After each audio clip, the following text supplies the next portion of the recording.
खबरों में आगे बढ़ते हैं, जहां मुजफ्फरनगर में बड़ी कार्रवाई की गई है। अहम जानकारी, गौकशों की संपत्ति कुर्क की गई है। आरोपी के 15 करोड़ की से ज्यादा की संपत्ति कुर्क की गई है।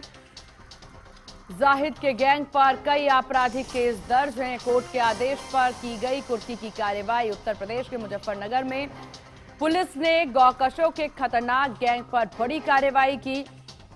गैंग लीडर गैंगस्टर जाहिद और उसके 2 बेटे खालिद और आमिर को तो गिरफ्तार ही किया गया है। साथ ही अपराध से कमाई गई करोड़ों की संपत्ति जो है उसको कुर्क कर दी गई। जाहिद के खिलाफ 5 मुकदमे, जबकि उसके बेटे खालिद के खिलाफ 9 मामले, जिनमें गैंगस्टर एक्ट और गौकशी के गंभीर मामले शामिल हैं।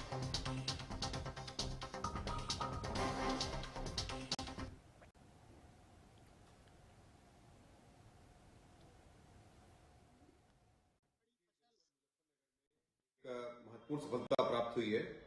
एक गोकस का जो गैंगस्टर एक्ट का मुलजिम था, जाहिद नाम था, और उसके 2 अन्य सदस्य थे, खालिद और आमिर। इसकी रिपोर्ट आई थी कि इसने गोकशी के द्वारा तमाम प्रॉपर्टी महत्वपूर्ण सफलता प्राप्त हुई है। एक गोकस का जो गैंगस्टर एक्ट का मुलजिम था, जाहिद नाम था, और उसके 2 अन्य सदस्य थे, खालिद और आमिर।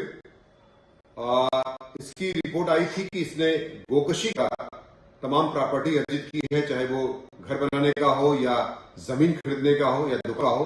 इस संबंध में डीएम साहब को रिपोर्ट गई थी पुलिस की तरफ से, जिसके आधार पर डीएम साहब हो गया था। गैंगस्टर एक्ट के तहत 14(1) के तहत जो गैंगस्टर का जो एक सेक्शन होता है, उसके तहत 15 करोड़ 50 लाख से ऊपर प्रॉपर्टी आज कुर्क की गई है। और ये रतनपुरी थाना पड़ता है जनपद मुजफ्फरनगर। इस पे तहसीलदार बुढ़ाना और सीओ बुढ़ाना की उपस्थिति में ये कुर्क करने की कार्रवाई, सीजर की कार्रवाई सुनिश्चित की गई है।